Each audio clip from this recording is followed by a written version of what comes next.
I'm your host, Locke, and this is the podcast where we drink, smoke, and bullshit about the life of a historic criminal. Now we're talking outlaws and gangsters. We're not going to cover too many serial killers. That's just a little bit dark for me, and this ain't no true crime podcast. Honestly, you can't call this a history podcast because I'm no historian. I'm just a history fan that does some research and bullshits about it with his friends. So speaking of my friends, let me introduce you to my co-host. First with us today, we got Tank. Happy New Year, y'all. And then next with us today, we got Dan. Ahoy hoy! Did you know originally when Graham Bell invented the telephone, he wanted ahoy to really be how you answered the phone? As opposed to hello? Well, that's an interesting thing because before hello became the standard phone thing, people did not say hello. That was not a common thing. I mean, people at home fact check. This is one of those like YouTube weird things that I learned. I forget what people said, but like they would always like tip their hat, say like, "Good afternoon, good morning." Like the invention. Good day, sir. For like it wasn't until the invention of the telephone that hello became like the proper thing, and he wanted ahoy. So today we have a first. We have a mixed drink prepared by our resident beerologist, turned mixologist. So Tank made us a fucking drink. You want to roll this out? Yeah, man. We got a White Russian starring the Spalding's coffee liquor. We got some plain old Seagram's vodka and some half and half. Because we didn't have the whipping cream. I do it on a 1.5, so 1.5 shots of coffee liquor, half a shot of vodka, and 3/4 shot of cream, or in this case, half and half. And then you just stir it. You can shake it up, pour it out. It's delicious. I mean, I've had a couple brews, so everything tastes delicious, but it's delicious. I drink it for the last couple weeks because Lorraine McLean made us some on an episode before. And now this is one of my Goku cocktails. Yes. It makes you feel like going Super Saiyan and shit. It's one of my go-to cocktails now. So thank you, Lorraine. And yeah, what do you guys think, man? You guys think I got the ratios all right? I think it came out really good. I actually think I don't mind the half and half because I'm not a big cream fan anyways. So okay. I think it's pretty good. But yeah, I think you fucking crushed it. It doesn't taste a little too... I'm not a big clear liquor fan, so it's not too boozy. I started with a equal mix of coffee liquor and vodka, but then I chilled back on the vodka because at the end of the day, like, I want to taste my drinks, and like this just tasted more coffee-ish and like delicious to me when I chilled back on some of the vodka. So. Well, see, as a big Lebowski guy, I've always heard of the White Russian. It's always been a thing. Never had one. This is my first one. Is it? Yeah. Fuck yeah. All right. It's fucking good. All right. Well, I will say this. You had your first White Russian with Spalding's. If you look at their website and you look it up, it says it makes the best White Russian you'll ever drink. So you might have went backwards, man. Like you're going to drink that. Like you're going to go to a bar or something one time and you're going to get one and they're going to make it with Kahlua. Yeah. And you're going to be like, now you got me hooked. Now I'm going to be chasing the dragon. It's wild. You ruined my life now. I'm sorry, man. I hate to get a side story in on this mix, but we went over to my aunt's house for Christmas and I said something about having a White Russian. Let me whip you up one. And yeah, she dug the fuck out of it too, man. She said that, it was better than the Kahlua ones, and, you know, hey, pop my fucking collar or whatever. I mean, I'll take it, right? Pop your overall suspenders. So support for Say Hello to the Bad Guy is brought to you by Manscaped, who's the best in men's below-the-waist grooming. They offer precision-engineered tools for your family jewels. And Manscaped just launched their 4th-generation trimmer, the Lawnmower 4.0. Join over 4 million men worldwide who trust Manscaped with this exclusive offer for you. 20% off and free worldwide shipping with the code BADGUY at manscaped.com. We all got the performance kits. You guys all got your kits, right? I ask that every show. I know you guys got them now, so my bad. But yeah, it's if you get the performance kit, that's like the Cadillac package. You get the Lawnmower 4.0, you get the Weed Whacker ear and nose trimmer, you get the Crop Reviver, the Crop Preserver, which is all both like ball deodorants. Comes with like a travel case, underwear. Yeah, anti-chafing underwear, and some the fake newspapers that turns out they're mats, so that you put them on the ground, collect all your pubes. Yeah. Throw it out. Nice little shaving mat and shit. Yep.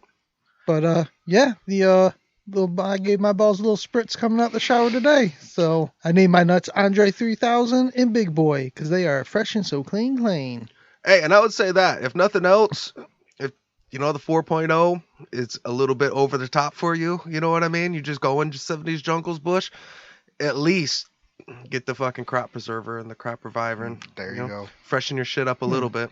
And then they have a whole like suite of products. So they got lip balm, they got foot deodorant, All the standard toiletries. yeah, anything some you want, soaps. regular face trimmers, and anything you go and get, use the promo code Bad Guy, and it helps the podcast.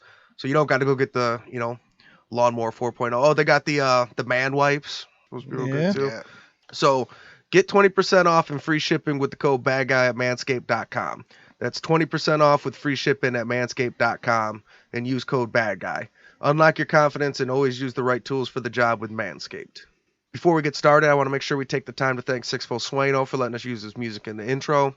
Got to thank Cancer for letting us use his song in the mid-roll. You can follow them both on Instagram, Sixfo Sueno, F-O-E. And Cancer is at Cancer the God. The E is a 3. You can follow us on both Instagram and TikTok at Bad Guy Podcast and on Twitter at The Bad Guy Pod. And then if you can't find any of them, you go to badguypodcast.com and everything's on there. We got a YouTube channel you could subscribe to. We got a Facebook. You say hello to The Bad Guy Podcast. So whatever social media you're on, we're there. So today, the bad guy we're covering is Stephanie St Clair. This ain't negotiation time. This is Scarface, final scene, fucking bazookas under each arm. Say hello to my little friend. Ooh, it's the lady. So we got Stephanie St Clair, a.k.a. Queenie, a.k.a. Madam Queen, a.k.a. Madam St Clair is what that should have said. I fucked up my PowerPoint. Well, is Madame St. Clair really an AKA, or is that just another way of saying her name? Saying Miss St. Clair. Right. True that. Well, and I guess we'll kind of have to go with this episode will be the first one. We'll just kind of run it out there, I guess, with a trigger warning at the beginning. We'll kind of, I guess, touch on some subjects that we don't typically do on the show. I mean, it should be fine. Oh, I was wondering what the trigger warning was going to be about. Is there some bestiality that happens, or it'd be like some sexual abuse? I mean, I keep that I won't get into it, but it's part of the story that you have to include. All right. We usually stay away from shit like that, but it's history. So Stephanie St. Clair was born December 24th, 1897 in the French West Indies. She was of mixed African descent. She was born on an island called Guadeloupe. When she got older, she would claim she was from Martinique, or sometimes she would say she was actually from France, but she was from Guadeloupe. And one syllable away from being the Virgin Mary. Yeah. So she was African, but growing up in Guadeloupe, French was the primary language, so she grew up speaking French. She was raised by a single mother who worked hard to get her a good education, but at the age of 13, her mom got very sick and she had to drop out of school to take care of her. So she got a job as as a housekeeper at like a rich French people's house. And then when she was working there, the family's son would sexually abuse her and rape her like regularly. But then she would just deal with it because she needed the job because she was taking care of her mom. Yeah, because she claimed rape or whether that just means you lost a job and that's it. So after her mom passed away, she decided to travel to Quebec. And then from there, she immigrated to America, arriving in New York in 1912. So, I mean, I guess it'd probably be clear to see why she would want to get out of that area. So she basically hung out long enough to take care of her mom. And then she was on her own from 13 years old, basically, and just said, fuck it, I'm going to hoof it to these Americas everybody's talking about. You can't take a sick ma from the West Indies all the way up to fucking Quebec or wherever you can make it into the country at that point in time. So I mean, that's admirable what she did. I mean, unfortunately, that crazy part about having to deal with the abuse, but being able to handle it until ma passed and then making it to a whole fucking different world. That's wild, man. No matter what age she did it at, that's crazy. So she went to Quebec because since she was coming from like a French province, it was easier to go to Montreal from there. She was able to take both the extended time between traveling and then quarantining, trying to get into America. She used that time to teach herself English. And then she actually ended up teaching herself Spanish eventually also. So at this point, she knows like at least 3 to 4 languages. That's fucking impressive. She arrives in New York in 1912. She was tall, she's tough, she's charismatic. The quote said she carried herself with a mysterious aura. She's kind of a badass. She's a good-looking girl. Her first boyfriend was a small-time crook named Duke. And then, so she fell in love with him, and then that relationship ended after he tried to pimp her out, and she stabbed him in the eye with a fork. Fucking hey. I mean, it's one way to end it. That'll end a relationship like a motherfucker. Like, I want to put you on the corner. Well, I'm going to take out that eye. Yeah. Yeah. No, I mean, not to make light of it, but I've been through that before, motherfucker. That ain't why I came here. You know, fucking stabbed in the motherfucking eye, bitch. Hey, girl, I'll say, how about you sell that pussy? Counter offer, how I stab you in the fucking eyeball. Damn straight. No mom to take care of no more. Here's this fork. There's a story after the incident with Duke. She tried to leave New York. She was on a bus that in the country roads. It was a primarily black bus. It got ran off the road by a group of KKK members. And they dragged out the black people off the bus. They beat some, hung some, and then she was raped repeatedly by the KKK. So after that, she basically was like, all right, well, I'm not going to leave New York. I don't know. After that, she just opted to go back to New York also. She ends up back in New York, and she starts dating a drug dealer named Ed. Have you heard of the church? Have you heard of somewhere other than, like, where you meeting How these fucking dudes, man? Stop meeting these fucking dudes. Yeah. He sold drugs. Like, I get it. You don't got a lot of options, but you fucking, son of a bitch. Well, Why the drug dealer? You done processed your ass through a pimp. Like, why go to the drug dealer next? being poor and sexually abused, she probably has low self-esteem. Yeah. And probably Don't you go making sense, goddammit. I'm attracted trying to to teach pieces her. of shit. Well, no, she definitely, that's what I was saying. Like, you know, a bunch of languages and shit. Like, go do something else. Like, find somebody. That's crazy. And now she's like that beaten dog that like escaped the house, then got hit by a car, and was like, well, I'm not leaving the house anymore. I'd rather just get beat. I'm just going back to New York. Fuck it. Yeah, that's crazy. So she stays with Ed, and Ed's slinging drugs, so she helps him with his business, and she gets pretty good at it. So she starts taking her own money off the side. She learns how to run a business, and she learns that she doesn't really like Ed as much as she thought she did. She eventually saves up her stash on her own. She goes out there one day. She tells him, she's like, all right, well, it's been real, but I'm about to go out and start my own thing, so I'm done here. And Ed tried to strangle her. Big surprise. Like, dudes of that period of time probably didn't like their old lady standing up to them that much, especially the drug dealing type. Yeah. She was a big, tough girl, though, and she fought him off. He ended up cracking a skull on a table. And Damn. He eventually ended up dying of the close head injury. Fucking Madam Skullcracker should have been one of the goddamn names, apparently. Holy fuck, I wasn't expecting that. I mean, I know you said she was a tall lady, but I wasn't expecting her to fucking go cracking skulls and shit. So she takes her money and she goes out on her own. She becomes a boss of a gang called the 40 Thieves, and they were primarily robbers and extortionists. Oh, 40. What was Alibaba one of them? So she starts her fucking gang, and it was weird because it was actually an established gang, and she kind of just took it over. And she realized she had a knack for leadership. She was charismatic. People fucking listened to her. So the second she started like standing up for herself, the second she started telling people what to do, they just fucking listened to her. She's like, well, all right, from now on, fuck that. And if they didn't listen, she started speaking a different language, and then they figured out. Well, I mean, why would you start your own gang when there's already a collection of 40 thieves? Yeah. Like, round up my own. I can just take these 40. We heard she stabbed a dude in his eye. I'm like, all right, well, none of these 40 thieves want to experience that, so they're going to listen.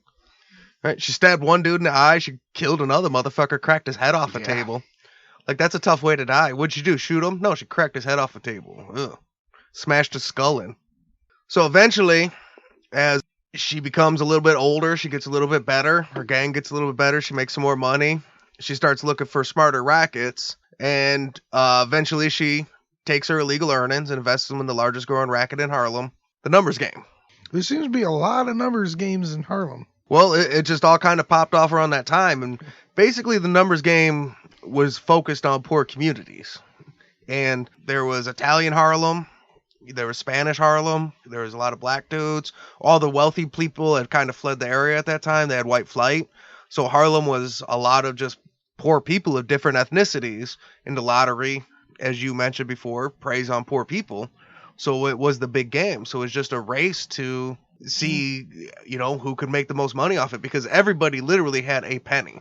So that's why the numbers money is such a big racket. It's not because there's a lot of people making huge bets. It's because everybody's making small bets. So kids on the streets, ladies, everybody had got a quarter, a nickel, a penny, and you're just racking in this money end over end. And it was the growing thing. So I would say the numbers racket in Harlem is the same as prohibition everywhere else. The problem was most of those rackets were already moved in on. So it was a more expensive proposition to find a distributor, get a truck, ship it in, make it in your base, whatever you had to do to come up with the alcohol then to sell it. Or this number thing, you could just basically pick it out of the air. You know what I mean? You just have to have a number and the money and you're good to go. So she jumps in the number game. And then with her business sense and fearless attitude, she quickly becomes one of the largest numbers bankers. Through the 20s, she grows to a point where her only primary rival was Casper Holstein.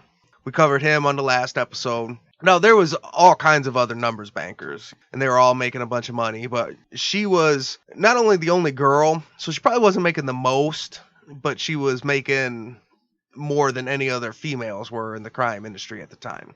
And she really kind of embraced the lifestyle. She stayed in an expensive building in Harlem. She wore expensive dresses and furs. She wore like extravagant hats and like multicolored turbans. Like she brought in she bought the most expensive clothes from all over the world. They said she was making probably about $250,000 a year through most of the 20s. Damn.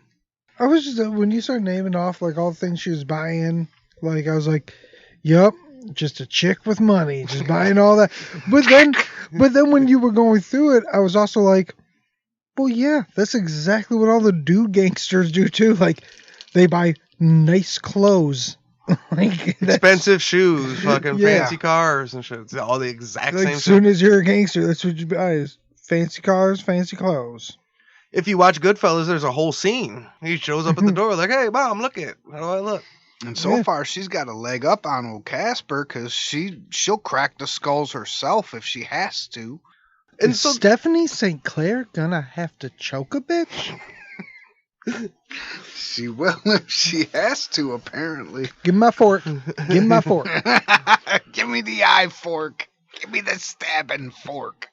Where her only rival was Casper Holstein, that was kind of like they competed over business, but they didn't even gang war like that. It was more just like how businesses would compete. Like you're just... They were on each other's Twitter talking shit.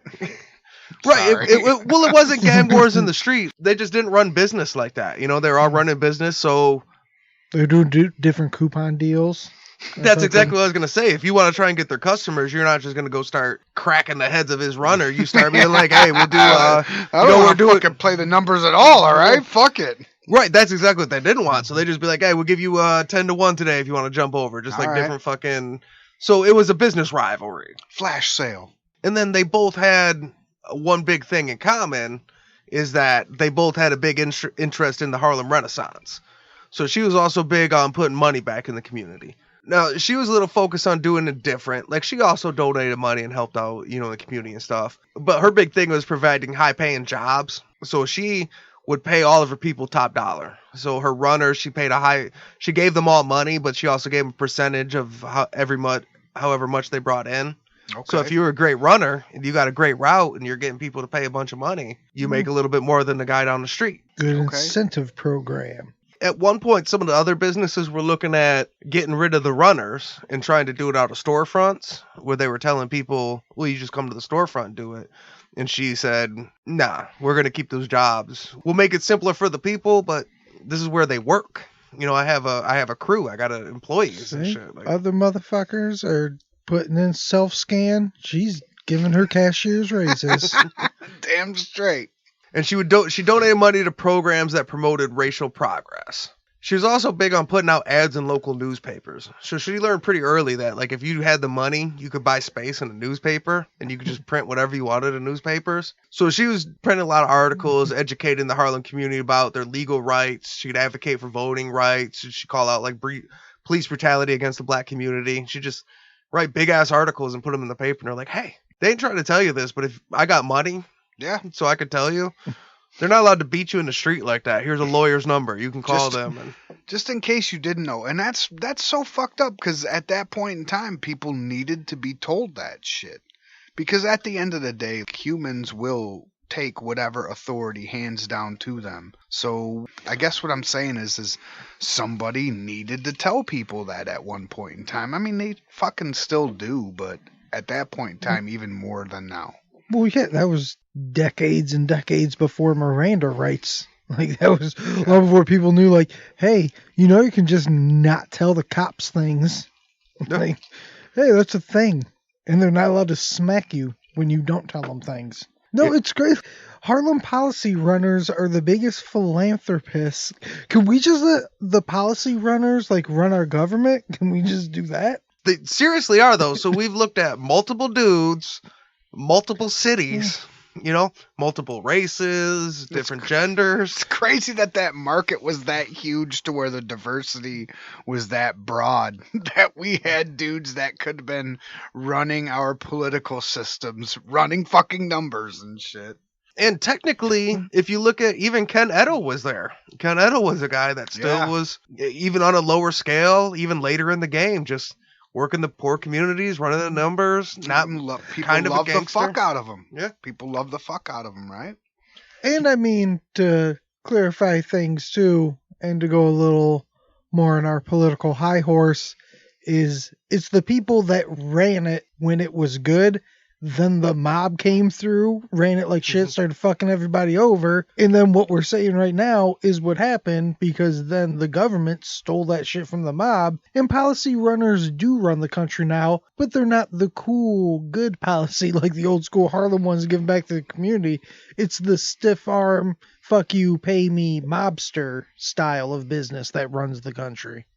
So this is actually my favorite part of the story. She early on, she got in trouble for some stuff, and they sent her down to the police station. She talked to a lawyer, and the lawyer said, look, I got this guy you got to go talk to. Just bring like an envelope full of money. And he kind of just brought her into the loop of paying off people.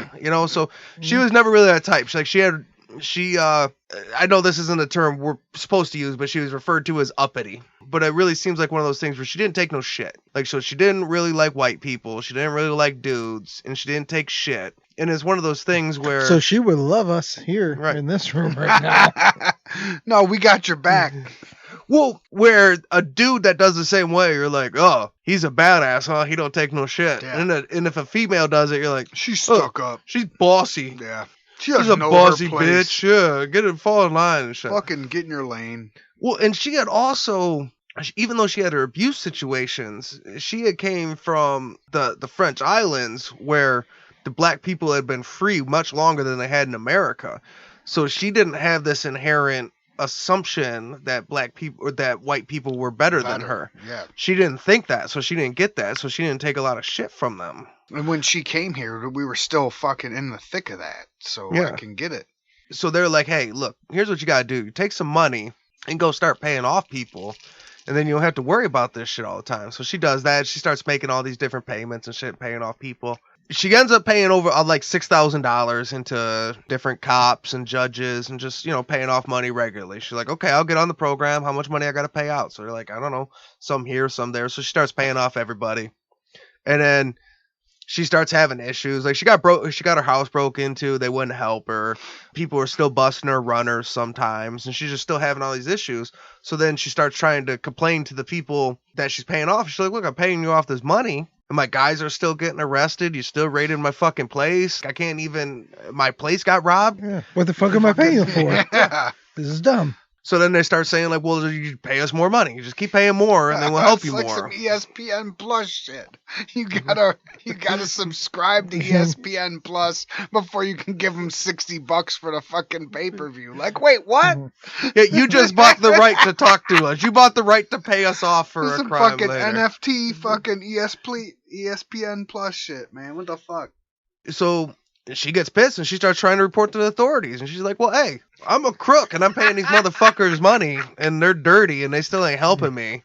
And then they're like, most of the higher ups are still dirty at some level too. And they're like, I don't want to hear about that shit. So they just blow her off. Eventually she gets pissed and she starts running articles in the paper exposing all the corruption. So she starts printing like newspaper articles about how these fucking dirty cops are all taking all this fucking money. In the meantime, they're still fucking beating us in the streets and shit. Oh, shit. So they didn't like that. No, of course. No, that would tend to kind of bum them out. Yeah. So at one point they tried to tell her to stop, and she doesn't respond well to shit like that, and she just keeps raising a fucking fit. And eventually they ended up arresting her on trumped up charges because she was actually pretty good at her shit, so they couldn't catch her on anything she actually did. So they just fucking slapped some shit together and fucking arrested her. She was able to fight most of it off, but she got sentenced to 8 months in a work camp on Roosevelt Island, and she was fucking pissed. Oh, yeah. Well, She's yeah. like, no, I fucking paid these people off. And I mean, even for the dudes, it doesn't work out that way sometimes. I mean, even the small players that fucking buy into the system, pay their dues, they sometimes get fucked too. I'm not saying it was any different just because she was a female. I mean, I almost guarantee it was because she was a female, but I'm just saying there was some small-time dudes, and however small-time she was is irrelevant. She obviously wasn't big-time enough to where these guys were worried about her, even if she was cracking skulls. She just didn't have enough, I guess, momentum behind it to where whatever she was paying off mattered. She needed to have some more juice behind her, I guess. And she's just in a demographic where it's easy to blow off. Yeah, you're right. I mean, it is what it is. It's going to be a lot different if you try to behave that same way with Meyer Lansky. There's going to be some different pushback on it. Yeah. Well, up to this point, there typically would have. So they're just used to kind of treating people of color like that. Like whether you're black or Cuban or whatever the fuck, they're like, yeah, whatever, fuck off. Yeah. Thanks for the money, fuck off. So she gets out of her work camp, and she finds out about a police investigation. It's called the Seaberry Commission. And it was like this big investigation, which they were still at that point investigating Tammany Hall. It was this senator, like Sam Seaberry, I believe his name was. And they were still trying to tie up all the corruption in the New York political system. And they were still looking at Tammany Hall. So Stephanie St Clair was like, well, hey, I typically don't snitch, but these motherfuckers are all dirty and they took all my money and I didn't get my money's worth. So I'm willing to tell you what any of them fucking did. All right. So she went in front of the Senate Commission and she testified on every single one of the people that she had paid off that didn't participate in the corruption. So the people that took her money and just were cool, she didn't say shit. But everybody that fucking took her money and but fair. Based on her testimony they had her testimony, which led to other evidence. At the end of the thing, the mayor ended up resigning, and then a police lieutenant and 13 other officers were all relieved from their jobs. All right. Word. She gets what she fucking pays for, all right, guys? Don't you offer corruption and not return it? Here comes another classic Duke snitch breakdown. I don't even see this as snitching. Like, we all know I hate people that rat people out, but like, this isn't, you paid for service, you didn't receive that service. This is basic customer service. Like, it's the same way with homeboy that did everything he was supposed to, did everything he was told, went to jail, and then the big thing is, if you're a worker, you're part of the family, a big part of the payback is, when you're in jail, they'll take care of your family, they'll take care of some shit. He went to jail, they said, fuck you, he got fucked over, all this sort of shit. So yeah, he ratted them out because they weren't, you take care of your workers. She's out here taking care of her runners and shit, you know what I mean? Yep. If you pay the cops to to not bust your people and your shit's still getting busted, yeah, if you got money, get them fucking ads in the papers, blow up their spot. I'm the sort of dude, I will cut off my nose to spite my face. Even if I'm ratting myself off on doing some illegal shit, if I paid you and you're the cops and you're supposed to be like illegally protecting me, fuck it, I'll burn this old motherfucker down, Pookie. Damn straight. Let's pretend she was into dope. She took on a big shipment, maybe on the front, maybe she put half up, maybe she was supposed to put the other half up later, and it got taken from her. Now, the people who supplied her with that, they're not going to concern themselves with the intricacies of who took the fucking dope or whatever. They're still going to want their money. She wanted her fucking money. She wanted what she paid for. They didn't give it to her. I mean, that's fucking tried and true from the top to the bottom, whether you're a supplier, distributor.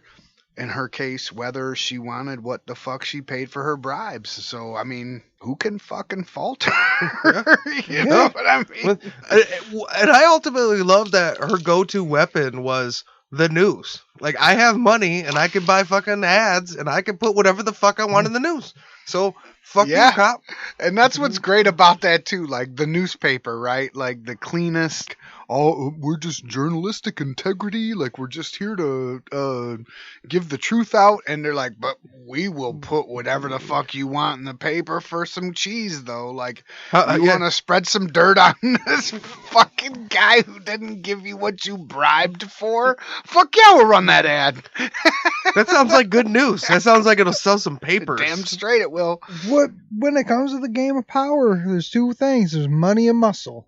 And both are tools, and you gotta know how to work it. Like Casper, he had no muscle, but he had money. But he just got jumped and fucked up or whatever. She knows how to work her money to her advantage. She knows she don't got much muscle. She's not gonna go to war. Like we mentioned Lansky. If he bribed some cops and didn't do what he said, there's gonna be some bloodshed in the street. There's gonna be a couple shots fired, a couple cops down. She's not doing all that. Instead, fuck it, I'm gonna just get these ads and fucking use my money. I will fucking give me a microphone. I will yell it from the mountaintop, motherfucker. Yeah. Dirty ass fucking Irish ass cops. Yeah. And I'm all for it. Fuck you, motherfuckers. All right, so I guess this would be a good spot to take a break. So we're gonna take a quick smoke break, refill our drinks, and we'll be back in a minute.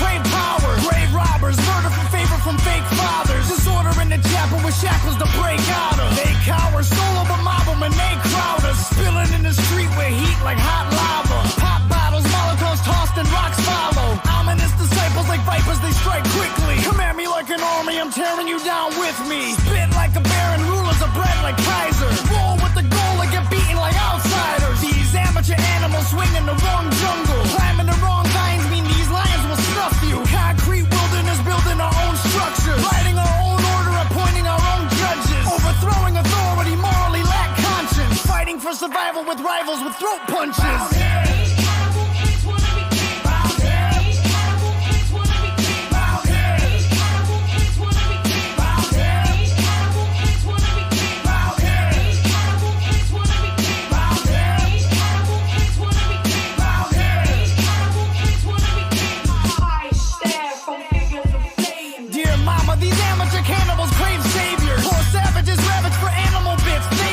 Monitor the area carrying curved swords. Slither in the breast till we crush them with brute force. Men storming the harbor with armored attack armaments. Calling all guards to swarm them and skin their faces for ornaments. Order more troops to corner them, Agent Orange and mortar them. Kill them all, just destroy them and let your guy get to sorting them. Code of honor corroded as soon as it was awarded. Celebrations were thwarted before they could be supported. Rolling thunder bombarded them, flaming dart put a part in them. Separate and disarm them and send the bulls to the parliament. Operation Niagara, Viet Cong on the battle with. Landmines and grenades and flamethrowers to scatter them. Dear mama, this battle is harder than what we thought it'd be. Every part of me scarred, I'll be recognized when they mortar me.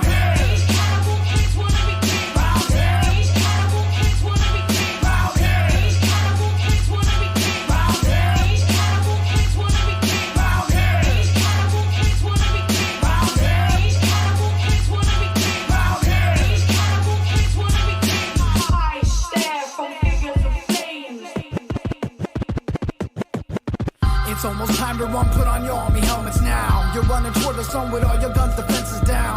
Flashes everywhere, the lights create an atmosphere. Water in your lungs, you pray for death, but life is here. You're about to die, face it, you're about to die. Zero sand in your glass, fuck it, you can't even cry. Put a dagger to your neck, just to keep yourself in check. Put a dagger to your neck, just to keep yourself in check. Everybody grab a side as you fight to stay alive. Dancing on a hand grenade so you can die and they survive. Silver bullets in the sky, dropping 7-second death. Scattering the children, run, rub until there's nothing left. As Ashes in the water, sons and daughters hold their flags up high, wallow in the harbor as the military tanks arrive. Penetrate the border with disorder like an animal. Every war has the honor of turning kings into cannibals. Cannibal kids wanna be king. Cannibal kids wanna be king. Cannibal kids wanna be king. Cannibal kids wanna be king. Cannibal kids wanna be king. Cannibal kids wanna be king. Cannibal kids wanna be king. Cannibal kids wanna be king.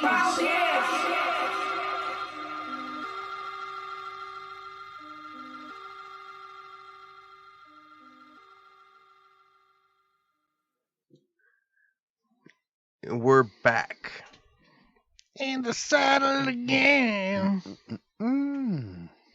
Thank you for this chocolate porter from Big Lake Brewing. Big Lake's on the west side of Michigan, Holland. They're kind of like a medium brew. They're a medium brew. They're a medium brewery. Hey, is it a medium? They Would you say it's a medium brew? They're like a medium-sized brewery. I mean, They distribute throughout. I wouldn't say they're small. I wouldn't quite say they're large. They're There's not somewhere in the middle. They're not like Holmes Brewery where you got to know a secret handshake to get their fucking beer and shit. Or there's like 3 party stores that are all family owned in the city in which it's brewed that gets to distribute their shit. Big Lake, they go to Myers, Kroger's, fucking they don't give a shit. They'll distribute. They got good prices, but they're still independent. And that's what I dig about Big Lake. But yeah, that's what I'm drinking on. This chocolate porter that Locke shared with me. I'm sipping on a podcast classic. You know it. You love it. Boss Tweed. From Old Nations, which, once again, Michigan beer. From Williamston.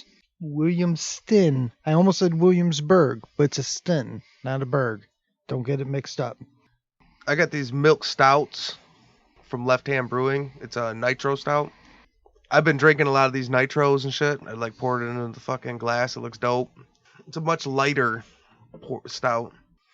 So when we left off, Stephanie St Clair she kind of overcame a life of getting kicked around to become one of the top numbers bankers in Harlem.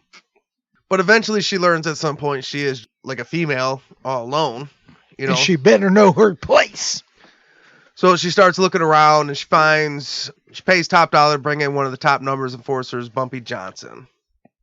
Bumpy Johnson was a young kid that had been working for others, numbers operators, and he showed a lot of promise. So a bunch of the stuff she liked about him.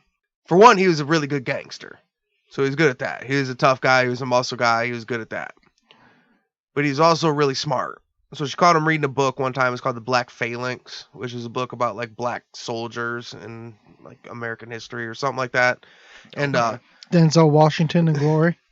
The Glory tier. Yeah, he learned all about the Denzel tier. Well, and she was like, she had knew the book and she asked him about it. And he said, you can borrow it if you want. I've read it a couple times. It's just one of my favorites. So she really liked him. She's like, the guy knows his shit. But they also had in common, he had like just a typically insolent behavior to white people. He just wasn't a fan of their bullshit. And she really liked that in him. So she's like, well, he's tough, he's smart, and he don't like white people. And I'm kind of on that train. I guess I should blame them. I guess I should rephrase it. It wasn't that he didn't like white people. It's more that he didn't take shit from white people. He didn't walk around assuming like, oh, well, I need to shut up and watch my mouth and let you treat me a certain way. So it wasn't that, you know what I mean? He just wasn't. Well, it's just however people want to feel about the idea of systematic racism or whatever. Back then, there was definitely systematic racism, no matter what, if not just outward racism.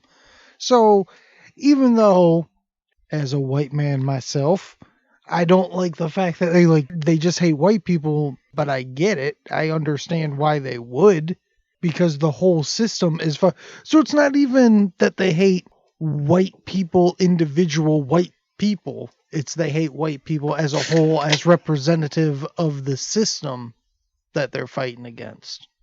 Just a bunch of white guys fixing racism. That's what the world needed. Bunch of 40-year-old white dudes. Like, we'll fix this.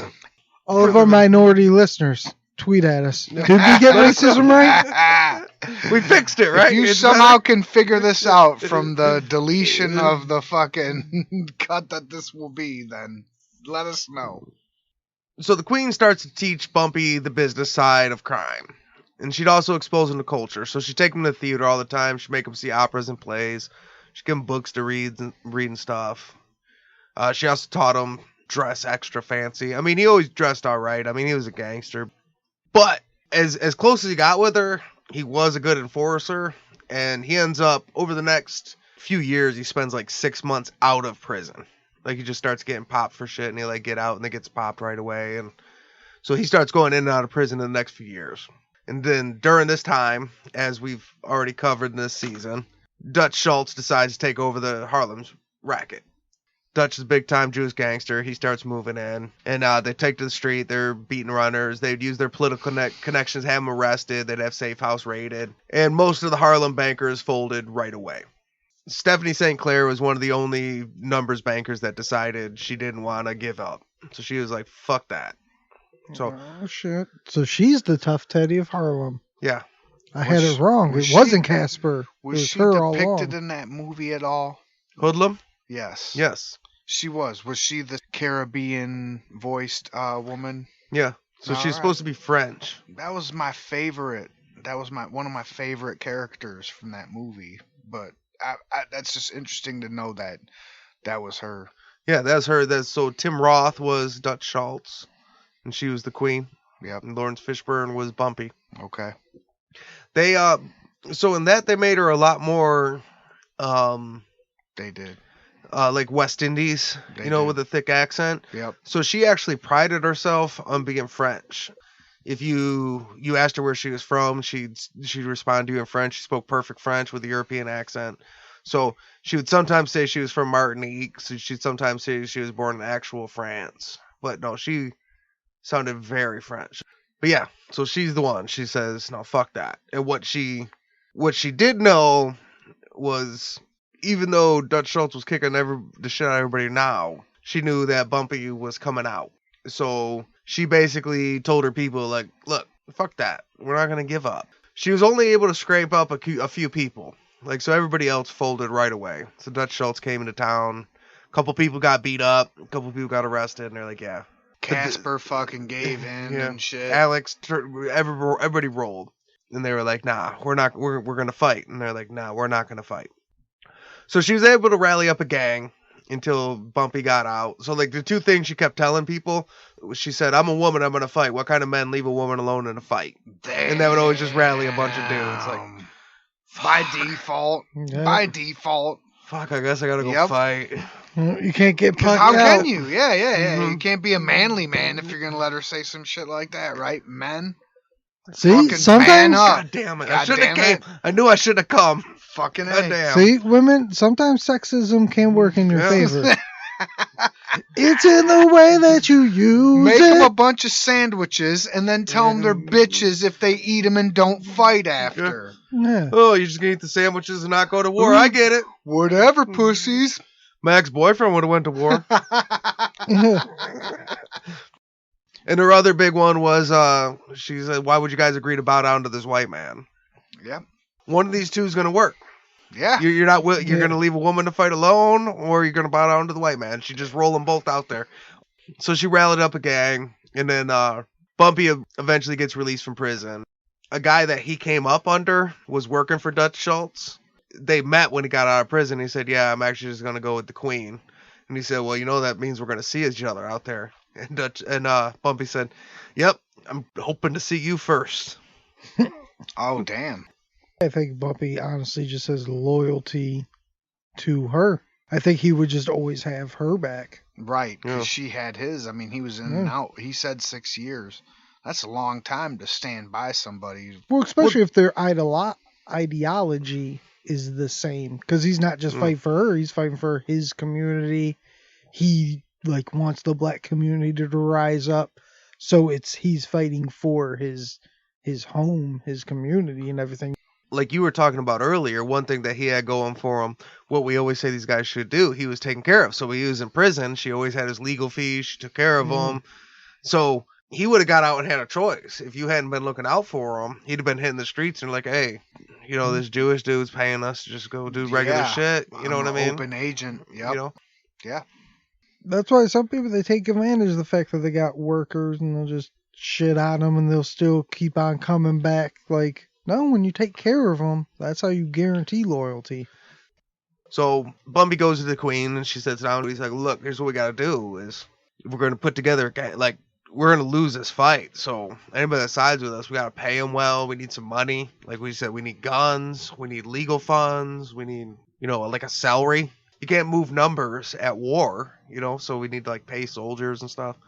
So they go on like a campaign and they go collect the money. So they go talk to like the local businessmen. She's like, we're going to fight the Dutchmen. So she just went out on a campaign collecting money to fight Dutch Schultz. A lot of the policy holders like Casper Holstein, Alex Pompez, a lot of the guys that sided with Dutch Schultz that handled over their operations still chipped in money to like fund the insurgency, I guess you call it. Yeah. So she collects a fund and Bumpy rallies a little army. And they don't have a bunch of dudes, but they're down. And their game plan was basically, they figured they're going to have to fight the war in Harlem. And Bumpy's thought was, Bumpy told him, you can't tell us apart, but we can spot you real quick.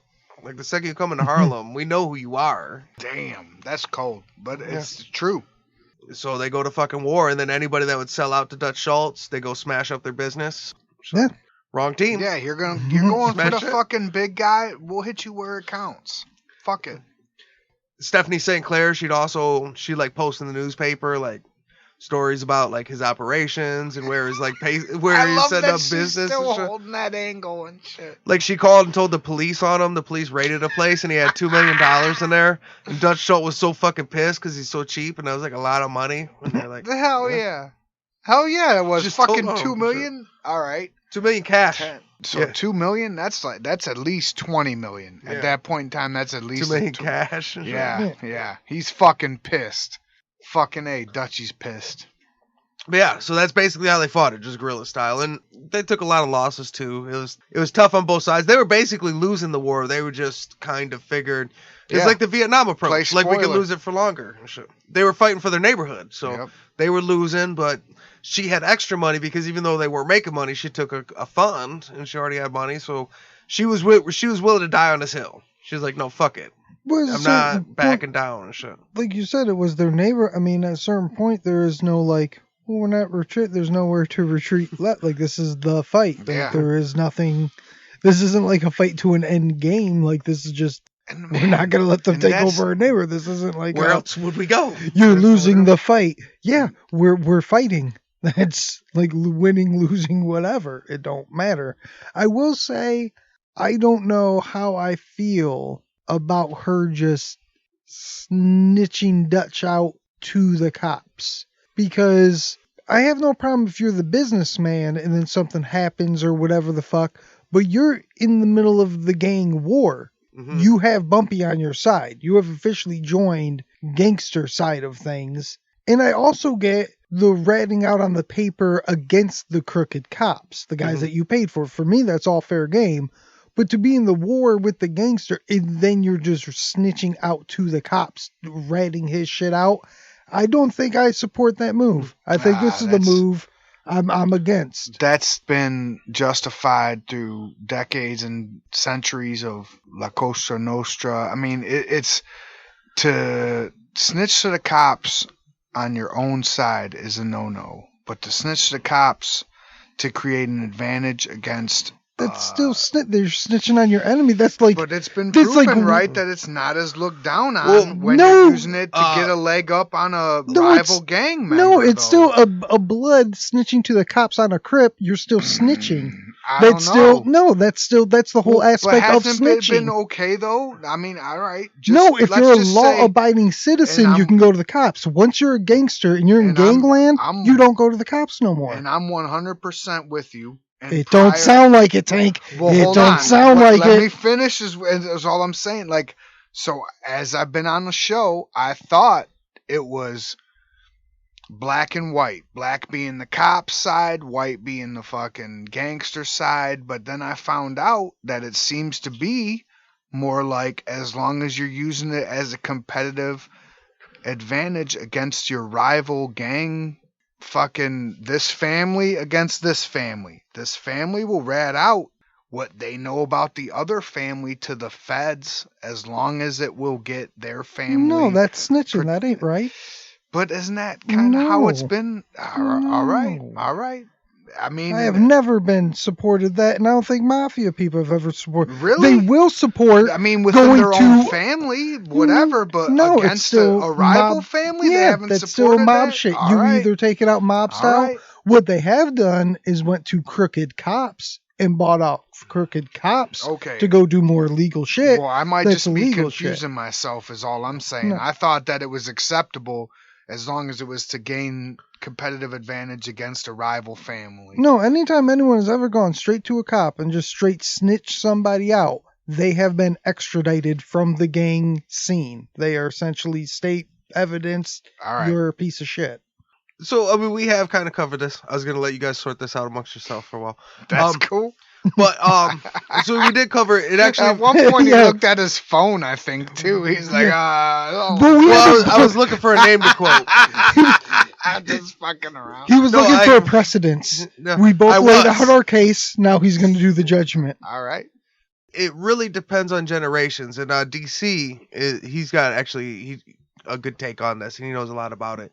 But it really depends, and it's different situations for different gangs, and it's also the reason I say different situations, different gangs is like on the street, it's exactly what you said. So like right now on the streets, Bloods versus Crips, the exact same situation. Yeah, you do not snitch on each other. You don't talk to the cops. Period. It doesn't matter whatever they're saying. And then there's a guy we follow on Instagram now. He follows us. He does gangster content. It's E Cuzzo, and he talks about that. So when he was in prison, he did a long time in solitaire because he wouldn't snitch on a rival gangster. And eventually the other gang said, well, he doesn't know, let him out. But that's kind of on the streets now. But like on the mob level, at the higher level, Lucky Luciano and Meyer Lansky were pioneers in weaponizing political connections to arrest anybody for anything. And honestly, they learned that from Arnold Rothstein. So Arnold Rothstein kind of taught them, like, hey, if you got the connections and you're paying for them, Well, that's what I Tell. thought. Well, Like, once see, you bought right it- there. No, right there. You bought those connections, whatever. Doing crooked cops that's paying for a service. That's not what she did. She bought out the paper shit and was just dry snitching telling. out there. Was just ratting him out. Technicality, but I got you. Yeah. But I got you. But I even love that, it. even though it has been, there's the precedent, and I even will go with the caveat of once you're paying crooked cops, it's a service you're paying for, all that sort of stuff. I still stand by what I said, that is a very fine line of going to competition or not, going to the cops to shut down your competition instead of just. But it's also one of those It things is. like kicking in the nuts. Like every dude would be like, no, that's not. But if you're in a street fight and shit is going down, I mean, am I going to kick you in the nuts or am I going to let you punch me in the face? You know what I mean? At the end of the day, sometimes is it right, wrong, whatever. I'll bite a motherfucker. Fuck That's it. what I'm saying. Like, it's easy to be like, yeah, you don't pull hair, you don't bite, you don't do all that. But when a motherfucker's you got start- his start arm, biting and shit. yeah, when a motherfucker got his me arm all the versus way you. around your fucking neck and you're going down, Yep. whatever. I'm biting. Fuck it. I'm Yeah. biting. So I am against the Tank's snitching, biting. but at the same time, if you're fighting for your neighborhood, you know how to take this motherfucker out. I mean, Right, and we did cover they are Um, losing too, so it's like fucking everything. All That's what I'm hands saying. on deck. I'm man. not. That's why I said I don't know how I feel about this. I am in general against it. However, I understand the move. I get it. So by 1935, he's like the Axis powers. You know, he's Germany, so he's fighting this war on way too many fronts. So he's got this IRS thing. He's fighting for the numbers war. He's arguing with the commission, and he just has a whole bunch of shit going on. He starts too much trouble. And eventually the commission ends up setting up a hit on him that has nothing to do with the war in Harlem that he's actually winning. So he's winning this war, but he's just got a bunch of shit going on. Eventually the queen, she can't even really support the war anymore. She hands over the whole gang to Bumpy. She's like, I don't know. Oh, damn. You want the gang? And Bumpy's like, yeah, I'll take the gang.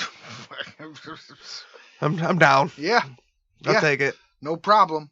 I was in the clink a fucking year and a half ago. Yeah, I'll take Got it, boss. Yep. Thanks for the Well, game. I think at this point it became just straight up more of a gang warfare thing. Like she was in charge of it when it was policy numbers and all this, but at this point it's just as straight out like, you know what? This is just straight gangster shit. So to what you're saying, at one point she had to run into her cellar and one of the help had to cover her in coal because like assassins were like in her house and shit trying to fucking kill her. There was an incident where a guy attacked her in her house and she was able to lock him in a closet until her bodyguards came. How dumb did that guy feel? Well, She seems scrappy though, right? And I was just preaching about this last episode. Like, get you some backup, get you some muscle. And, you know, at this point, she was like, all right, I've reached my limit. It's time for Bumpy to step in. This is my muscle. This is what I recruited him for. This is what I paid him for. This is what I, helped him through when he was in the clink for 6 years and shit. So I can dig it. You're the man, Bump. Let's see what you got. Here's your tag in.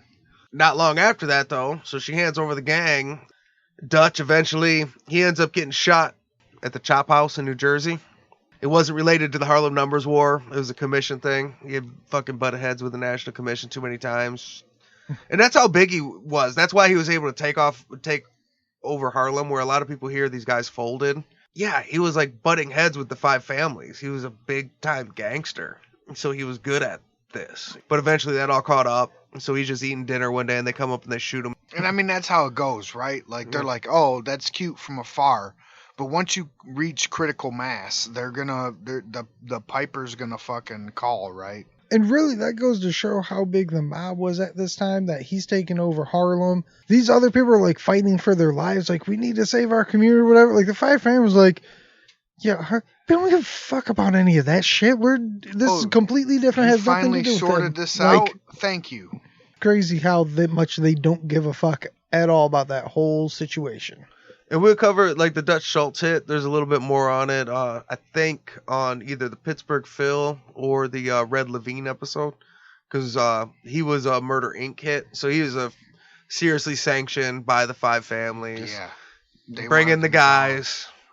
The hitman that killed Dutch Schultz got in an argument afterwards over a guy that took too much extra time trying to rob him. And he's like, that's not part of the work, bro.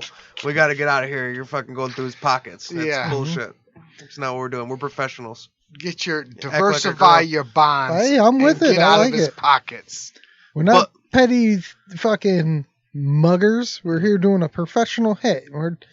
We just took out this guy. Like, he's taking over Harlem. He's a big name guy. It's fucking Dutch Schultz.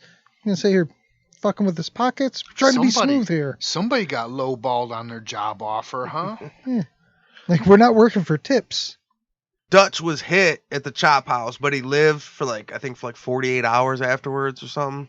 And Madam Queen, while he was on his deathbed, sent him a telegram that said, "As ye reap, ye shall sow." Damn. I knew it was going to be some gangster shit like that. As ye reap, ye shall sow. That's like 1930s, like fucking cold, like kicking you to the bone shit right there. Like, that's some Bible fucking, that gets you right there. As ye reap, ye shall sow.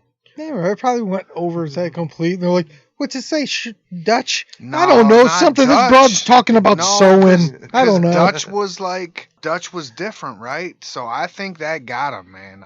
But hey, that's just in Tank's mind. That got him. After the Dutch Schultz War, Bumpy's now running the gang. She decides to focus her life as an activist for political reform. She married a political activist named Sufi Abdul Hamad, who was a converted Muslim. Some people call him the Black Hitler because he was very anti-Semitic. Damn.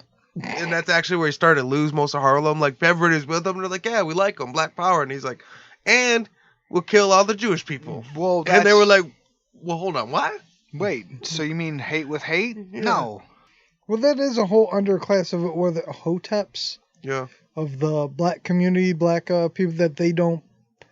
It's something crazy. Like, some of them don't even believe Jewish people are the real Jewish people. Like, their bloodline was eradicated and they're not the real. That black people are the real Israelites and stuff. Like, there's a whole.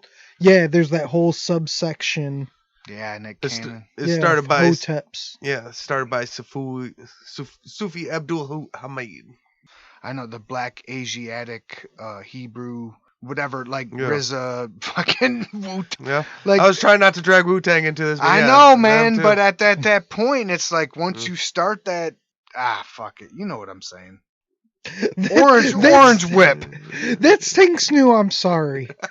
You know what I'm saying. You know what I'm saying? He used to just apologize. Now he's like, He fuck it, told you me, know what I'm saying. And Locke told me that the hardest part of him editing was at the point where his boys were like, and you know what I'm talking about, because nope, I've just become that person. I'm now one of those guys. What you're talking about. You know what I'm saying. I don't need to stop this nonsensical shit with something that makes sense. I need to wrap this up with a point. Yep. You know what I'm saying. Just cramming words together. Fuck. Sorry, guys.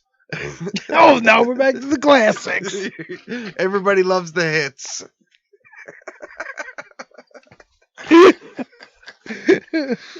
Yeah. Back to the tracks from the first album. No more 2-episode. Fuck those B-sides. Yeah. I want the hits. I want I'm sorry take. Free bird. Free bird. I gotta get this on track. All right. Good luck. So Sufi Abdul Hamid, he starts cheating on her with like some lady that was like a tarot card reader or something, and he tried to steal some Stephanie's money to start a business with this tarot card reader and shit. So he finds out, and they get into an argument. And in January 1938, she ends up shooting him 3 times. Damn. He lived though. He's okay. Oh, he lives. Shit. But so he lives, but she was sentenced to 2 to 10 years in Bedford Hills Correction Facility for Women. And she was released in the early 40s. And at that point, she basically she retired from public eye, I guess you would say. She's able to live out the rest of her life quietly as a successful businesswoman. And she continued the rest of her life to write for local papers about racial discrimination. I don't know if that means she actually wrote for other papers or she just bought ads in papers and wrote what she wanted for the rest of her life. Probably just like the second. Help wanted in the classifieds. Interesting. Wanted, a stop to racial discrimination. In search of social equality. Damn. On Craigslist and shit. Yeah. Chance encounters. Equality. Wow, fuck that. Misconnection means social liberty. She died still wealthy in 1969, just before her 73rd birthday. Man. Her death was not reported by any major news outlets at the time. If she would have died 30 years prior, it would have been in every front page news. Yep. But at that point in time, she had spiraled into obscurity or whatever. Well, it was the Bumpy show. Yeah. She's the big Jim Colissimo that handed the gang over. Hey, whatever. I mean, mission accomplished. She said she was trying to get out of the eye. Yeah. Way to do it. Yeah, I fucking left the crime gang, shot another husband, did a little time. I'm really ready to wrap this up, man. Another husband. Like, I mean, Black Widow. Like, that's a thing, right? I mean, it ain't like she's just out there fucking up husbands with it. One tried to pimp her out. Yeah. They all earned it. One tried to choke her. One tried to steal from her. I mean, when your husbands are that guy, then fucking they get... Fuck them. Yeah. When you get lumped up. Black Widow them motherfuckers, man. So that's the story of Stephanie St Clair. So say good night to the bad guy. Go on. The last time you're going to see a bad guy like this again, let me tell you. So, obviously, she was portrayed in Hoodlum. I don't got a picture of that. So, who would you cast to play Stephanie St Clair? I don't know. You can't go wrong with the Regina King. She's good. She's a good classic. Jada Pinkett Smith, I think, could play her because she plays a gangster as Fish Mooney in Gotham. Scrappy.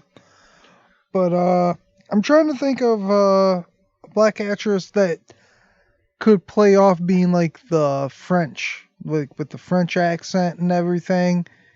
And I keep on thinking about the the lady she was in Black Sail, she plays the French black prostitute. But that's all I've ever seen her in.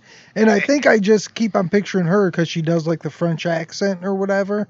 I mean, she's a good actress. I think she could play the role real good. But she just keeps on popping in my head. I haven't seen her in anything else. Is that Jessica Parker Kennedy? Yeah, her. Yeah. She could play it. I would say, all in all, though, I think I'd just stick with Regina King.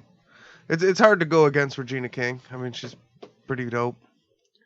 Well, here's a picture of Stephanie St Clair. Well, this is our youngest picture we have. Oh, you know who could play her? Thandie Newton. Thandie Newton, yeah.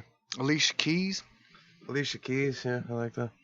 Halle Berry could probably play a good one. But no, from there I'm getting a Thandie Newton, maybe Zoe Saldana. I'd already known, like I'd always seen the pictures of Stephanie St Clair. But I think like Aisha Tyler, you know, she's tall. I was thinking Kerry Washington too. Kerry Washington, yeah. I just know Aisha Tyler is like 6 foot tall. Yeah. So now we got to do the DEFCON scale. So the standard DEFCON scale is 5 to 1, 5 being the lowest, 1 being the highest. But on the Bad Guy Podcast, there's no good guys. So 5 would be Lee Murray, who's your drug dealing, kidnapping, bank robber. And 1 would be the Purple Gang, who's got multiple gang wars, multiple massacres, and they kill people on the streets.